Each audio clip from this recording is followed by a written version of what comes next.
Thanks you. Join the channel here over at Subscribestar.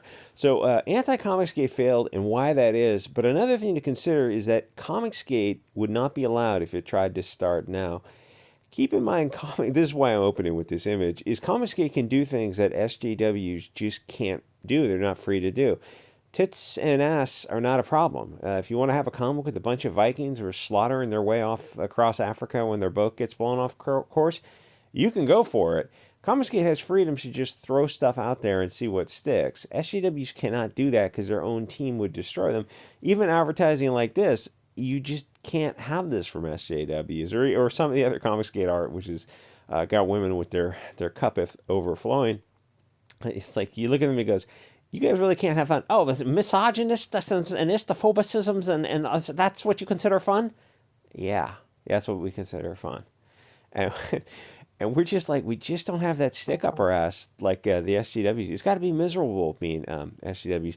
Anyway, so scrolling through hashtag Comicsgate on Twitter, it used to bring a ton of anti-Comicsgate stuff. There were a lot of, I'm guessing teenagers who had a lot of free time, who were dedicated to being anti-Comicsgate stuff on Twitter, and it's mostly all gone now because SJW Comics has absolutely failed. Even at the small levels, their stuff is, they're on Kickstarter and $1,500 to get funded. It's like we're almost there. It's been 6 months. Like, good luck. And at the industry level, I suspect some of those companies are not doing too well also.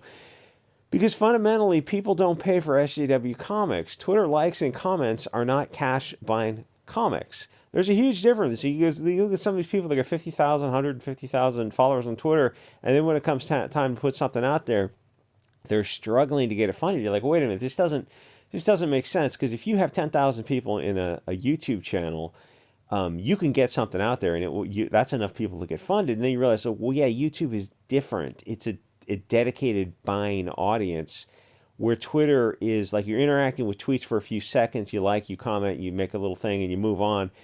But when it comes time to actually buy the product, you're not deeply invested in Twitter accounts like you are on YouTube accounts. And then when the pencils down thing came, and a lot of the SJWs tried to go over to YouTube, maybe before that, they were trying to make some inroads into YouTube. It wasn't connecting for them because they always had to watch their tongue. They couldn't make one faux pas, one incorrect phrase. Like POC is the phrase that they use, right? But if you use the old phrase, or if you what do you call it when you swap words, you say that out of order. It's like, oh, suddenly you're canceled and you're disinvited from events and you're not allowed. You're kicked off platform. You're not allowed to sell. It's like because somebody made a little, like a verbal faux pas. They said something they're not supposed to say. It's like, oh, that seems like a very difficult area of civilization if those are the rules for your crew, or if you say, it's like, oh, these words, these politically correct terms, these people are changing. What do you mean these people are changing so fast that if you use an old one, it's like, that's an anachronism now. Yikes, my guy, touch grass. You get the idea. They always have to watch everything they say. It's just got to be exhausting being an SJW. And the thing with their comics is it's all, BLT cowboys eating pudding, and every antagonist is going to be a blonde-haired guy with a cross around his neck, and he might have not a tank top, but what do you call those, like sleeveless shirts, and a Budweiser hat, and like just cliche after cliche, and he'll have to get put in his place by a plucky pox walks BLT woman of colors or some kind of nonsense. It's like, gee, it's every single time a blonde hair, blue eyed guy is the fall guy. That's kind of weird. I mean, it's like I mentioned that, and then I go through the comics, and there's no shortage of evidence. Even aside from the culture war, from a storytelling perspective, verisimilitude and predictability. There's no surprise when I see a blonde haired character, and when I see a non fair character. I can tell you who the antagonist and protagonist is, and the correlation's like 99%. Oh, well, yeah, and they don't have a response. That's like, the truth is, you can't make a dark-haired, dark-eyed character the bad guy, can you? Or dark-skinned. It's like, no, they really can't. That's where they are now, where if you see blonde character, then they will be malicious, stupid, cruel, incompetent, and also a super genius, and just the butt of every joke. And I only say that because I've been going through some other cringy comics last night. So as it turns out, the market for these type of anti-white comics is on the decline because it just kind of makes for boring storytelling. Anyway, so I don't know when Diversity in Comics got started. I think I started following in 2015, and his channel was already established by that time.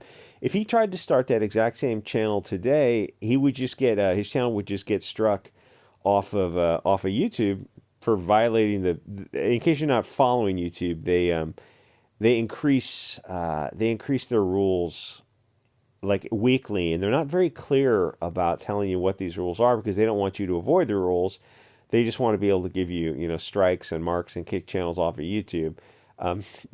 Like Google buying YouTube was kind of the last kind of poison pill, because now YouTube is doing a thing where it's not just hate speech. Like, what is that? Can you define that? Like, no, we can't.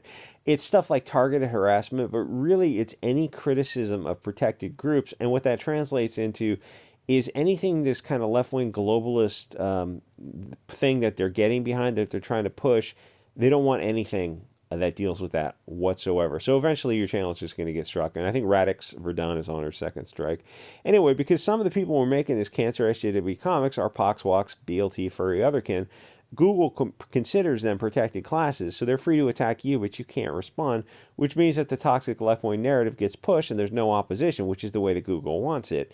And like a Mags is free to put out their insane benzodiazepine whiskey nightmare comics, and you can't respond because they're protected, and allegedly you're not. I thank God I am a woman of color myself, because Google considers them untouchable. They can't sell comics, but they must not be criticized. And they have like every mainstream platform and corporate entity supports them, at least passively, and they still can't put their stuff out there and have it connect with people because it sucks. I mean, this stuff just fundamentally sucks.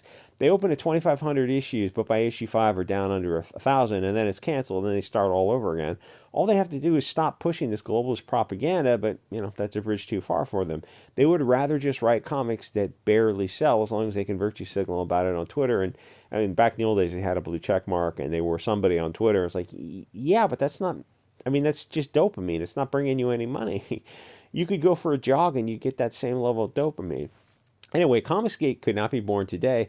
YouTube and Facebook just wouldn't allow it. That's how fast the wrong thing censorship has progressed.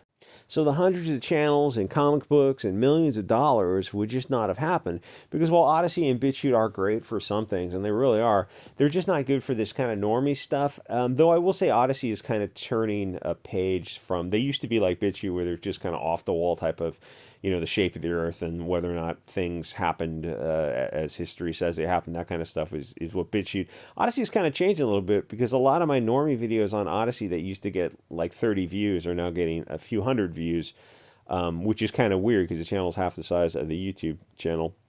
But those are great. Those are great platforms. But Rumble seems to be is becoming a viable alternative to YouTube, where you can get eyeballs and you can get some money coming in. But if you think of all the cool human connections, and admittedly some stupid fights that has happened in Comicsgate, and all the cool stories and the art that you got, all that happened because of our own personal OCD Rain Man, Mr. Richard Myers. He started it all. But also look at the power of Facebook and Google to absolutely control the narrative, to allow or destroy businesses wherever they wish, so that they can further their toxic globalist agenda. If they these kind of comics are like, yeah, keep pushing this kind of stuff. If they want to push big degeneracy, nothing is going to stop them. Even now, anytime they want to shut off Comicsgate or the Phantom Menace, they could just ban a few hundred channels and be all over for the YouTube portion of it. Now, with Rumble and Odyssey having live streams and it's monetized, the situation is a little bit better. And actually, it would be probably better for YouTube if they did kick off everyone on Comicsgate and Phantom Menace, because it would force the transition. Because if 90% of your favorite channels are now on Rumble and Odyssey, it's like, well, you'd never go back to YouTube for anything. Anyway, so what happened was Trump, Meme Magic, and the anti-SJW channels on YouTube that helped get Trump into office, YouTube saw that and decided that it could never be allowed again, so they just started kicking off the SJW cringe channels or demonetized them, making the whole thing kind of pointless. Wait a minute, so big tech actually controls elections? Yeah, that's literally what's going on. Thank God our elected representatives are hard at work fixing the problem. Oh, they're not. They're not actually doing any of that kind of thing. They're just kind of taking the money and running. Anyway, so they don't want anyone opposing the SJW narrative because Bolsheviks do not like lampooned humor at their expense. They do not like getting laughed at. So Google just banned all those channels and the right wing channels, the Way the World, Red Ice, Black Pigeon. There used to be, I don't know, maybe a 100 of those type of channels, and the channels that want to stay on YouTube and keep the money, they quickly pivoted to something else. Or the open grifters like Hunter or Avalon, who pivoted to be an SJW. Those kind of channels are talking about nothing. They just like keep people entertained by talking about MTG or Laura Loomer or Lauren Boebert, or that kind of level of stuff. That's like, it's not over target. It's just kind of to keep you distracted. It's the YouTube David Pakman versus Steven Crowder versus HG. Whatever, all those kind of just nonsense YouTube channels that have been around forever. The goal is just to keep the viewer entertained. They want to keep those eyeballs, and they don't want to go into full blood sports because people learn that burns people out. But you just want to keep something mildly back and forth, like the quartering and what's his face had a little thing back and forth. It's like, is any of that real? Mostly not. There might be a core of reality at the base of it, but mostly it's both guys who are very carefully trolling and fishing and trolling for eyeballs and subs, because it's like it's just money in the bank to them. Those guys there's so much money coming in, they just can't ignore that. It's just stuff to keep the cattle distracted as the demographics change and the politicians loot the treasury in this late stage Weimar. Anyway, anti-comicsgate is mostly dead because it doesn't really make sense. There's a guy at the anti-comicsgate channel who's making fun. He's like, Comicsgate posting their L's, and he's making fun of this Jeremy guy who's got a bunch of channels. You realize, like, yeah, so that guy, he might have made like $800,000 last year on YouTube. And admittedly, when you make daily YouTube videos, not every video is going to be a winner. It's like, we know, Bianca. Oh, we know. But even for big channels, not every video is going to be knocking one out of the park. But, it's like he's probably literally a millionaire from YouTube money. He's got a home and a rental home. And you realize, like, so you got a Comicsgate posting L's channel, and it's Comicsgate Fundamentals. It's just anyone who's vaguely moderate or on the right, but they're not far enough left. And he goes, so these guys are all monetizing it, but you're posting out that not all his videos are going to be great videos, but he's still providing the entertainment that made him $800,000 last year. How is that an L? Oh, I don't know. I'm so angry. It was like, well, why don't you get on social media and try to sell some product, whether it's selling a physical product or selling entertainment or infotainment or something. It's like the SJWs kind of run into this problem where they realize, oh, to get on social media, like for a video format, you got to have a personality. And they don't. They just don't. They just come up short because they hate everyone. They hate themselves. They hate each other. And they hate their fellow SJWs. So when they try to transfer over to YouTube channels, you see them and they're so awkward, and they're just sad, bitter people. They just can't have fun because you can't be on the left and have fun because everything has to be pre-approved and on the narrative. When 2015 Star Wars came out, they couldn't even come out and make fun of Star Wars because there's a narrative. If the left wing all says, oh, hey, there's a Pox Walks, there's a female character, there's a bunch of Pox characters in it, you can't come out against Star Wars or Black Panther because we'll just cancel you for it. And the left wing knows this. Like, they're not shy about this. It's like, no, those movies were just excellent movies. But they weren't. They weren't. And you also know that you would get destroyed. You would get canceled. You would get disinvited. D. Snyder and Paul Stanley. D. Snyder had some real mild comment about Paul Stanley's real mild comment, and he got disinvited. And some gay pride parades goes, oh, yeah, this is a teachable moment for D. Snyder. It's like, that level of passive aggressiveness is bizarre. And like that's the hill they want to die on. It's like, yeah, preventing children from reproducing. Yeah, those are our values. And the Hugo Boss people who oppose that, it's like, please say it louder. Anyway, anti-comicsgate is mostly dead because it didn't really make sense. They're making fun of comics that they don't buy, and they don't, Comicsgate shows that they don't watch. And if you think I'm being hypocritical here because Comicsgate was making fun of comics, Zach was buying those mainstream comics, criticizing them. Those comics were what the mainstream was offering. They were widely known properties. For some of them, 70 years old. The SJW is not spending $40 for Iron Sights and Cyberfrog, reading it and destroying it. So their whole vibe has got to be ad hominems against the people in Comicsgate, but not against the actual product because they're not watching the shows. They're not buying the comics. It's like they're complaining about the people who were complaining about these widely well-known properties. So anti-Comicsgate just kind of like, so what Like, why are you guys wasting your time? All you have to do is, you don't have to watch the YouTube channels. You don't have to buy the comics. And if you're seeing their stuff on Twitter, Ethan's a great big troll. Oh, yeah. So just block him or mute him, and you never have to hear from him again. And they just can't bring themselves to do this because, as someone was pointing out, the whole pronouns thing, it's like that is their personality. That's all they have to bring to the table. And that's why they keep escalating it every year. Over the past 10 years, you've seen them switch to further and further escalate things. And dear God in heaven, I can't imagine what's coming. But I think you probably know. Anyway, the difference is the left wing was just a toxic hate group. It was reactionary. Well, Comicsgate might have been reactionary at the start, but the difference is Comicsgate has quickly shifted into monetization mode and started selling their own products, which is, if you've got a social media footprint, at some stage you have to transition over to that, and a lot of people are doing that very, very successfully. The anti-Comicsgate crowd just flat out can't sell anything because they're not making organic comics. They're making propaganda, and to be fair, a lot of Comicsgate is kind of a loose cult of personalities. It's just fun people online who hang out together. And that's kind of enough. It's like a hangout crew, and you support the people at first just to be nice to support them, and then eventually you go, oh, these comics are pretty good. I guess I can get involved in this kind of stuff. But SJWs can't do that because their personalities are dog poop. Everybody hates globalists. They hate each other. They're the most passive-aggressive group of pussies on earth. They love to cancel each other, and they say it's a teachable moment. I look at that and go, like, I always think, for whom? For whom is this a teachable moment? I wonder if you guys are on the wrong side of history. Are you sure about that? So as a consequence, their channels suck and their comics sell 800 issues when they have to pay to essentially subsidize their own comics so that they can push this kind of globalist propaganda. They got outraged when Zach was in a $15,000 Kia and a Samsung and was critical of SJW Comics because they know it's left-wing propaganda. It's critical of them and their toxic alt-left-wing sheep worldview. That's why they got so emotionally involved when you criticized the Captain Marvel type of comics, because it was like those were their political, those were their politics in comics. Like, that is their worldview. You're criticizing them. Nobody cares about SJW Comics. Their YouTube channels are equally horrible. It's just tiny little channels that are not networked to each other. And the hilarious reason that I can see is that the left is segregated. This is going a little bit long. It's amazing how inadvertently, I guess, based and racist the left wing actually are. If you're in the non-fair Europa area of SJW Comics, that is where it's safe for you to stay.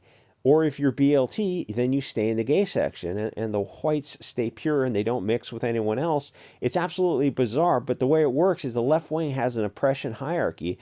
So the fair SJWs are at the bottom, and they're terrified of the non-European ones because the cancellation only goes one way. They know who has the power in that relationship. So for the blonde-haired SJWs, it can only hurt them if they interact with these non-blue-eyed SJWs. So they end up having to avoid them, and they all self-segregate. And I have to assume that some SJWs are probably getting tired of being lectured to having all these teachable moments. And at some point, they're probably gonna raise their hand and go, "So maybe we can teach you." It's like, Istaphobe says what? And that's where they are. It's like I say, it's got to be exhausting to be an SJW where you can't just call somebody a R slur, F slur, A slur, K slur, T slur. So they self-segregate, and they end up with these tiny little toxic live streams where everyone is afraid to say anything because they'll get canceled. So they stay away from people above them on the hierarchy, and their live streams are absolutely dead, and they don't sell anything, but they maintain their moral purity. I'm going to do another video on this. This guy's selling comics. He's on one of these, like, it's not exactly an anti-Comicsgate channel. It's an SJW Comics channel. And you look at the stuff they're selling, and then you look at the guy's Twitter, and then you look at the Kickstarter. It's like, it needs a shot of nitroglycerin in the arm. It needs something. And they just don't team up and network because they constantly are walking through a landmine. Everything's a constant landmine. It can be a separate video. It's a trip. But then, like, talking about the video in this guy's comic, I realize now it's like, ooh, YouTube can get you a hit for targeted harassment. So, like, I could criticize panels in the comic without naming the guy or naming the comic, which is probably going to be the safe way to go. Anyway, like, comment, subscribe. Check out the Subscribe Star, this stuff over there, the Telegram if you're brave. Rest in peace to Davey Crocker. I'm going to do a video on that for Odyssey and BitChute. And I'll see you guys all next episode.